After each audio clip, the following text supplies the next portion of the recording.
hay que referirse al tema de Ciudadanos porque es un tema muy importante también para la economía. Si tú eres un inversor alemán que estás pensando en ampliar tu fábrica en España o eres un inversor de Hong Kong y estás pensando en montar una oficina en España, tú lo que quieres es reglas de juego estables y una cierta estabilidad, una cierta previsibilidad. Lo que se está viendo ahora es exactamente lo opuesto. Gente que dice una cosa y hace exactamente la contraria, gente que se cambia de bando y gente que no tiene la menor duda en generar una crisis política absolutamente innecesaria y contraproducente en medio de la pandemia que, como sabemos, tiene por parte del gobierno de España la peor gestión, tanto en lo económico como en lo sanitario. No sé si era Confucio el que decía que leer sin pensar es inútil, pero pensar sin leer es peligroso. Yo realmente no sé si la gente de Ciudadanos ha pensado sin leer, pero da la impresión de que ese es el caso. ¿Y por qué te digo esto? El libro, no te digo el más importante, pero un libro, digamos, fundamental para el análisis político y la estrategia, es uno escrito por Sun Tzu unos 500 años antes de Cristo. Se llama El arte de la guerra y la estrategia. Estar en política sin haber leído a Sun Tzu es como ser religioso y no haber leído la Biblia. Bueno, Sun Tzu, ¿qué te dice? Te dice, no pelees si no estás seguro de que vas a ganar, porque si no vas a acabar peor de como estabas. Pero además de Sun Tzu, es muy conveniente, si uno está en política, leer a Maquiavelo, que escribió en el caso del libro El Príncipe, en 1542, si mal no recuerdo. ¿Y qué te dice Maquiavelo? Dice, cuando hay un conflicto, tú tienes que elegir de qué lado estás. O sea, Maquiavelo dice que es una tontería ser neutral. ¿Por qué? Porque si tú apoyas a un bando que luego resulta ser el ganador, él va a compartir contigo los frutos del triunfo. Y que si, en cambio, apoyas al bando que acaba perdiendo en el conflicto, él dice en algún momento se recuperará y te sabrá agradecer tu apoyo. Por lo tanto, Maquiavelo no recomienda la neutralidad, pero menos aún, yo creo que no le entraba ni en la cabeza la posibilidad de cambiar de bando. Bueno, Inés Arrimadas ha hecho exactamente lo que no tenía que hacer. Fue a la pelea sin estar segura de poder ganar y cambió de bando. Repasemos un poquito qué es Ciudadanos. Ciudadanos empezó como un proyecto para combatir el separatismo en Cataluña. Desde ese punto de vista, era difícil no tener cierta simpatía por el proyecto de Albert Rivera y empezó con mucha fuerza y la verdad que todos le deseamos suerte en Cataluña. El problema fue que demasiado pronto llegaron a Albert Rivera y a los que estaban con él los delirios de grandeza. Y entonces lo que era un proyecto para combatir el separatismo se transformó en un proyecto de tratar de convertir a Ciudadanos en el partido bisagra. Es decir, un partido que crezca a tal punto que le fuese posible negociar mayorías tanto con el PSOE como con el PP. Y eso, digamos, era una ampliación de la lucha contra el separatismo. ¿Por qué? Porque ese papel hoy lo siguen cumpliendo los separatistas. Bueno, a mí la verdad ese cambio, esa ampliación del objeto social de Ciudadanos no me gustó, porque para mí siempre fue un partido impredecible. Si tú votas a Ciudadanos, tú no sabías si tu voto al final iba a acabar apoyando al PSOE o al PP. ¿Y qué quiere que te diga? Para mí, PSOE y PP no son lo mismo, aunque tengan algunos puntos en común. No son lo mismo. Y cualquier persona que simplemente conozca la evolución de la tasa de paro en España a lo largo de los años sabe que cada vez que gobernó el PSOE, la tasa de paro se disparó y siempre sus gobiernos acaban en crisis económica, y cuando gobernó el PP redujo fuertemente la tasa de paro y la economía creció. Solo por eso PSOE y PP no pueden ser lo mismo. Sin embargo, hay gente, y tengo amigos, que me decían, bueno, que no les parecía del todo mal esa idea, y como que confiaban en el criterio de Albert Rivera para decidir en cada lugar dónde iba el apoyo. Insisto, a mí me gustaba porque eso se traducía al final en un tacticismo, en un oportunismo, y que de hecho terminó apoyando al régimen socialista andaluz en sus últimos 4 años. Entonces, no puede ser lo mismo apoyar al PSOE de Andalucía, que tenía 2 expresidentes, no sé si en ese momento estaban condenados, pero digamos, con el caso de corrupción más grande de la historia de España, y al mismo tiempo presentarte como un partido regenerador. Bueno, pero eso era Ciudadanos.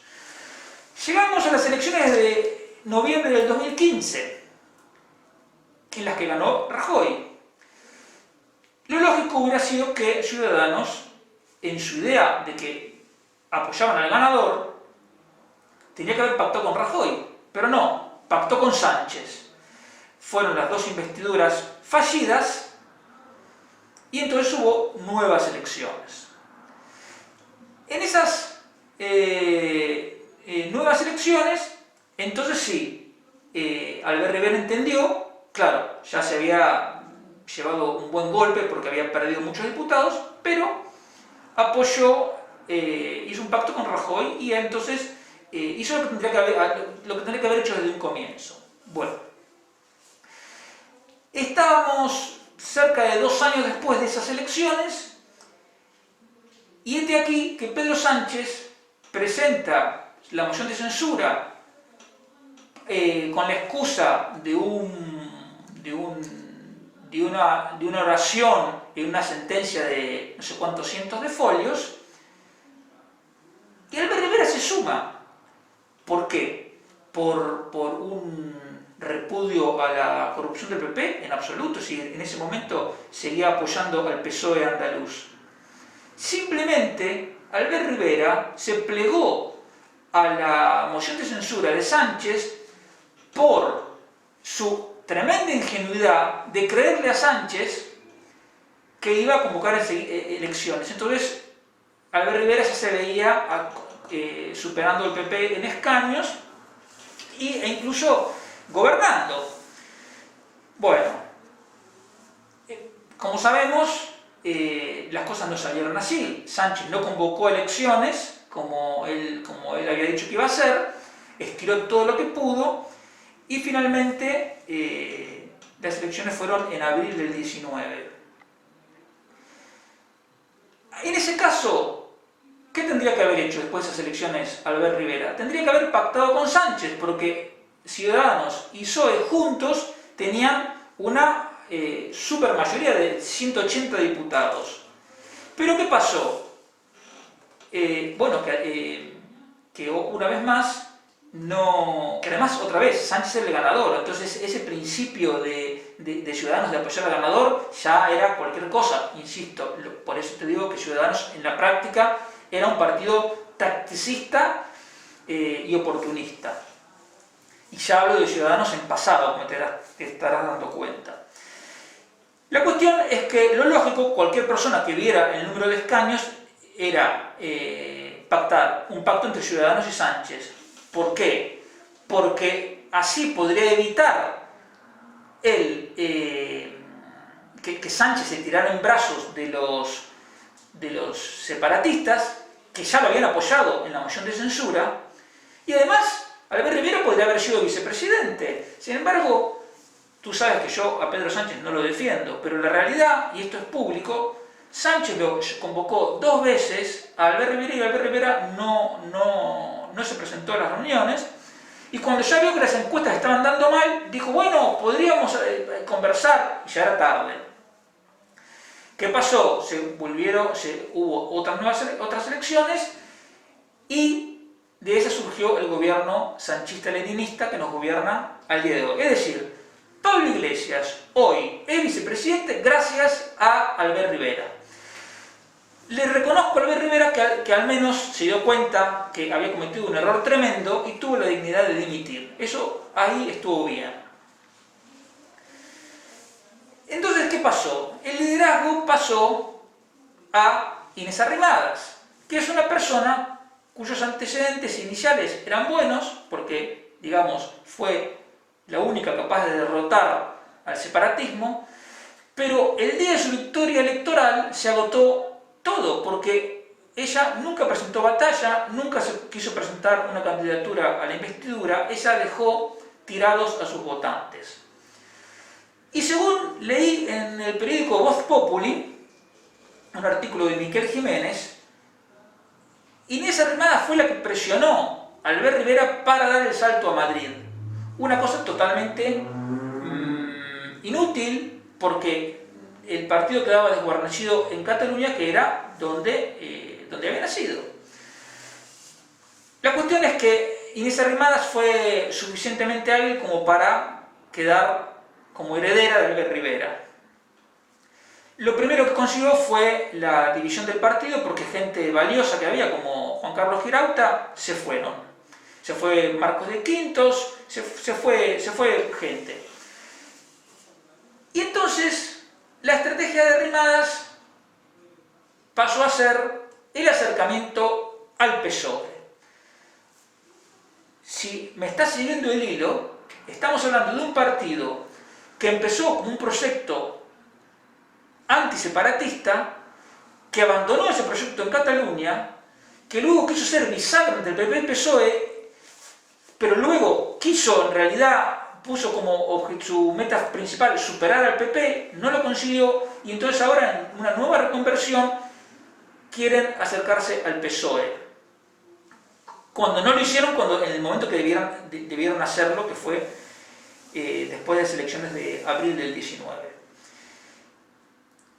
Bueno, ahora sabemos que Pedro Sánchez es el presidente más mentiroso de la historia de España y probablemente uno de los más ineptos, porque como te contaba la semana pasada, él ha conseguido en solo 33 meses subir el paro a más de 4 millones, que es algo que a Zapatero le tomó más de 70 meses. Es decir, en términos de paro, nadie lo ha hecho peor que Pedro Sánchez. Pero además, insisto, un mentiroso, comprobadamente mentiroso, solo uno se asoma a YouTube y puede ver todas las contradicciones y falsedades de Pedro Sánchez. Y además es la persona que le abrió las puertas del gobierno al comunismo en España, cosa que es una anomalía en toda Europa. Bueno, a esa persona es a la que se quiere acercar Inés Arrimadas. Fue realmente una jugada rastrera, porque mientras mantenía su discurso, digamos, neutral, hay que estar unidos, qué sé yo, ella estaba negociando con Pedro Sánchez las mociones de censura en toda España, porque ahora ella dice que la moción de censura era únicamente en Murcia, pero si ella realmente hubiese querido circunscribir el problema a Murcia, lo primero que tendría que haber hecho es llamarlo a Pablo Casado, llamarla a Isabel Díaz Ayuso, llamarlo a Moreno Bonilla de Andalucía y a Mañueco de Castilla y León y decirles, muchachos, ustedes tranquilos, esto es un tema exclusivamente murciano. Pero no solo no lo hizo, sino que ni siquiera se lo dijo a su ejecutiva.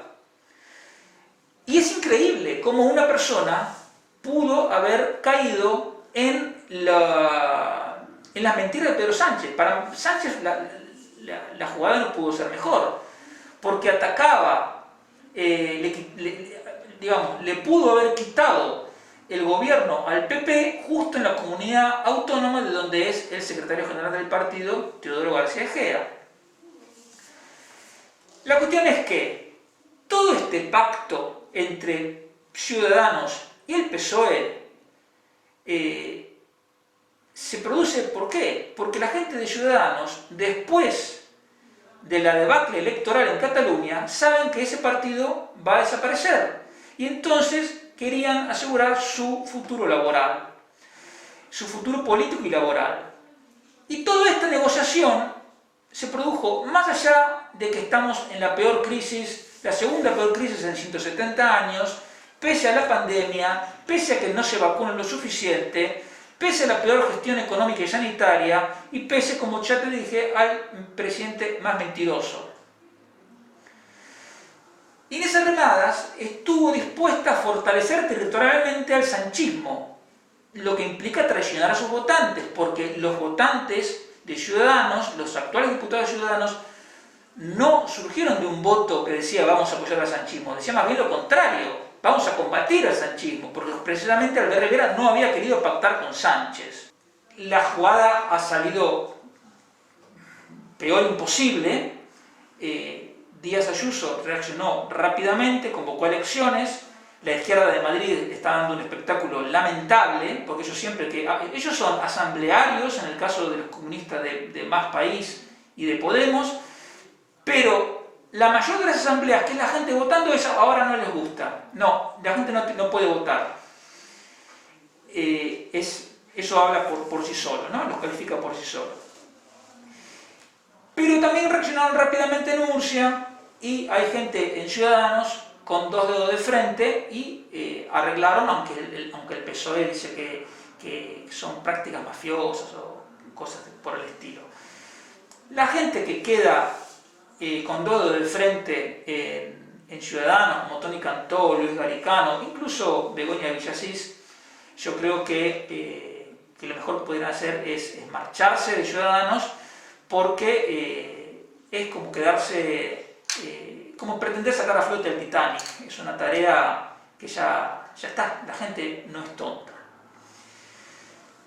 Y el PSOE una vez más demostró su intento de intentar conseguir en los despachos lo que no consiguió en las urnas, porque los votos no le fueron suficientes en las urnas para tener el gobierno de Castilla y León, de Murcia, etc.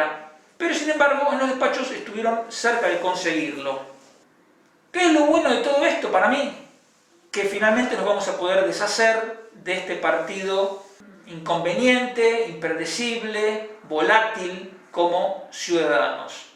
No me puedo imaginar qué motivos puede llevar a alguien ahora a votar a Ciudadanos. Bueno, si tú eres el hermano del que va en la lista, a lo mejor sí, pero otra persona no me lo puedo imaginar.